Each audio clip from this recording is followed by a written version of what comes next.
Cultivation ಮಾಡ್ಬೇಕು ಅಂತ ಅನ್ಕೊಂಡಿದ್ದೀರಾ? 15,000ದಿಂದ ಶುರು ಮಾಡಿರುವಂತ ಇಲ್ಲಿ ಒಬ್ಬ ಉದ್ಯಮದಾರರು ಈಗ ದೊಡ್ಡ ಮಟ್ಟದಲ್ಲಿ ಇದನ್ನ ಯಶಸ್ವಿಯಾಗಿ ಮಶ್ರೂಮ್ ನ ಬೆಳೀತಾ ಇದ್ದಾರೆ.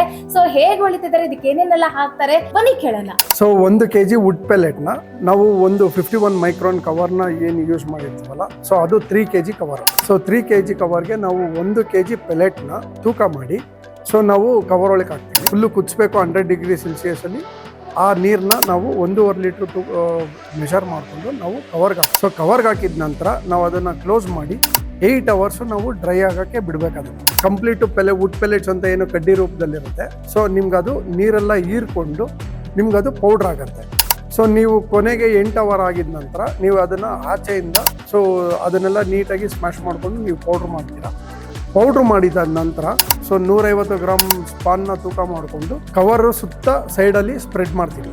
ಅದನ್ನು ನಾವು ರಬ್ಬರ್ ಬ್ಯಾಂಡ್ ಹಾಕಿ ಏರ್ ಟೈಟ್ ಮಾಡಿ ರಬ್ಬರ್ ಬ್ಯಾಂಡ್ ಹಾಕಿ ಒಂದು ಸೇಫ್ಟಿ ಪಿನ್ನಿಂದ ನೀವು ಮೇಲೆ ಸುತ್ತ ಕೆಳಗೆ ಅಲ್ಲಲ್ಲಿ ರ್ಯಾಂಡಮ್ ಆಗಿ ಹೋಲ್ ಮಾಡ್ತೀವಿ.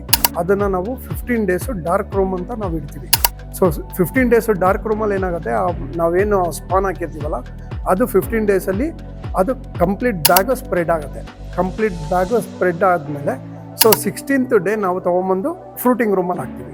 ಬ್ಯಾಗಲ್ಲಿ 2 ಕಡೆ ನಾವು ಅದನ್ನು ಇಂಟು ಮಾರ್ಕಲ್ಲಿ ನಾವು ಕವರ್ನ ಕಟ್ ಮಾಡ್ಕೊಳ್ತೀವಿ. ಸೊ ಕಾರಣ ಏನಂದರೆ ನಾವು ಎಲ್ಲಿ ಕಟ್ ಮಾಡಿರ್ತೀವಲ್ಲ ಸೊ ಅಲ್ಲಿ ಮಶ್ರೂಮ್ ಗ್ರೋ ಆಗ್ತಾ ಬರುತ್ತೆ. ಸೊ ಕಟ್ ಮಾಡಿದ ನಂತರ ನಾವು ಫಾಗ್ ಟೈಪಲ್ಲಿ ವಾಟರ್ನ ಸ್ಪ್ರೇ ಮಾಡಬೇಕು. ಸೊ ಬೆಳಗ್ಗೆ ಮಧ್ಯಾಹ್ನ ಸಂಜೆ ನೀವು ವೆದರ್ನ ನೋಡಿಕೊಂಡು ಯಾವ ಥರ ಇದೆ, ಎನ್ವೈರ್ಮೆಂಟು ಟೆಂಪ್ರೇಚರ್ ಯಾವ ಥರ ಇದೆ, ಹ್ಯುಮಿಡಿಟಿ ಯಾವ ಥರ ಇದೆ, ಸೊ ಅದನ್ನು ನೋಡಿಕೊಂಡು ನೀವು ವಾಟರ್ ಸ್ಪ್ರೇ ಮಾಡ್ತೀರಾ. ಆ ಬ್ಯಾಗಲ್ಲಿ ನಿಮಗೆ 19ನೇ ದಿವಸಕ್ಕೆ ಮೊಳಕೆ ಸ್ಟಾರ್ಟ್ ಆಗುತ್ತೆ. 25ನೇ ದಿವಸಕ್ಕೆ ನೀವು ಕಲ್ಟಿವೇಷನ್ ಮಾಡ್ಬೋದು. ಇಲ್ಲಿ ಏನಾಗುತ್ತೆ, ಯಾರು ಗಾಬರಿ ಆಗುವಂಥ ಅವಶ್ಯಕತೆ ಇಲ್ಲ. ಸೊ ನಿಮಗೆ ಕೆಲವು ಬ್ಯಾಗಲ್ಲಿ ಇವತ್ತು ಬರುತ್ತೆ, ಕೆಲವು ಬ್ಯಾಗಲ್ಲಿ ನಾಳೆ ಬರುತ್ತೆ. ಎಲ್ಲ ಬ್ಯಾಗಲ್ಲೂ ಒಂದೇ ಸರಿ ಬರುತ್ತೆ ಅಂತ ಇಲ್ಲ. ಸೊ ಕೆಲವು ಬ್ಯಾಗಲ್ಲಿ ಇವತ್ತು ಬಂದು, ಕೆಲವು ಬ್ಯಾಗಲ್ಲಿ ನಾಳೆ ಬಂದು, ಆ ಥರ ನಿಮಗೆ ಕಂಟಿನ್ಯೂಯಸ್ ಆಗಿ ಬರುತ್ತೆ. ಸೊ ಫಸ್ಟ್ ಈಲ್ಡು ನಿಮಗೆ 25ನೇ ದಿವಸಕ್ಕೆ ಬರುತ್ತೆ. ನಂತರ ಸೆಕೆಂಡ್ ಈಲ್ಡ್ ಬಂದು ನಿಮಗೆ 25 ದಿವಸ ಆದ ನಂತರ 7 to 10 ಡೇಸ್ ಒಳಗಡೆ ನಿಮಗೆ ಸೆಕೆಂಡ್ ಈಲ್ಡ್ ಸ್ಟಾರ್ಟ್ ಆಗುತ್ತೆ. ಸೊ ನಾವು ಮಾಡ್ತಾ ಇರೋವಂಥ ಮೆಟೀರಿಯಲಲ್ಲಿ ನಿಮಗೆ 4ರಿಂದ 5 ಈಲ್ಡು ತೆಗಿಬೋದು.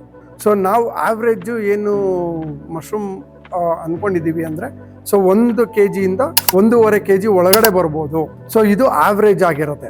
ನಿಮಗೆ 900 ಗ್ರಾಮು ಬರ್ಬೋದು, ನಿಮಗೆ 1100 ಗ್ರಾಮು ಬರ್ಬೋದು, ಸೊ 1200 ಗ್ರಾಮು ಬರ್ಬೋದು. ಸೊ ಇದು ಡಿಪೆಂಡ್ಸ್, ನೀವು ಯಾವ ರೀತಿ ಟೆಂಪ್ರೇಚರು ಹ್ಯುಮಿಡಿಟಿ ಎಲ್ಲ ಮೇಂಟೈನ್ ಮಾಡ್ತೀರಾ ಅನ್ನೋದ್ರ ಮೇಲೆ ಡಿಪೆಂಡ್ ಆಗಿರುತ್ತೆ. ಸೊ ಇದನ್ನು ನೀವು 25th ಡೇ ಹಾರ್ವೆಸ್ಟ್ ಮಾಡಿ ನೀವು ಮಾರ್ಕೆಟಿಂಗ್ ಸೇಲ್ಸ್ ಮಾಡಿ.